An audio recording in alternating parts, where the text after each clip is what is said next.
маленькая Эльмира Калимуллина выступает на сцене. За ее спиной еще нет декорации Первого канала, но она уже поражает жюри конкурсов различного уровня. В 1998 году в Нижнекамске был первый конкурс на приз главы администрации, конкурс вокалистов. И тогда в конкурсе принимало участие 130 человек, и Эльмира вышла в финал. Ей тогда было 10 лет. И вот тогда я задумалась, что если среди такого количества претендентов она попала именно в финал, там было, по-моему, 28 человек, я почему-то очень хорошо запомнила эту цифру, и тогда я задумалась, что у ребенка есть талант, серьезные задатки.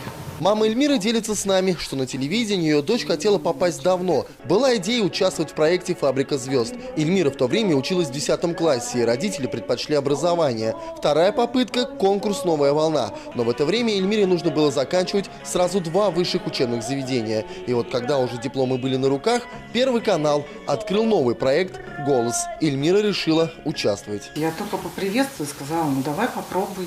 Потому что уже действительно очень много лет она не принимала участие в конкурсе. Преподаватели музыкальной школы «Мечта» всегда говорили: у девочки талант. Но знали ли они тогда, что этот талант доведет маленькую голосистую девочку до финала крупного всероссийского телевизионного конкурса? Наверное, нет. Но надеялись. Я прямо выражаю свою благодарность от лица именно лично Эльмиры, потому что мы с ней каждый день общаемся по телефону, и она благодарна всем тем, кто голосовал за нее. И вот, кстати, 29 декабря состоится уже финал, и из 4 финалистов будут выбирать именно голос. И, конечно, хотелось бы попасть в тройку, потому что те, кто попадет в тройку, они еще будут исполнять песни со своими наставниками, а там готовится очень интересный номер.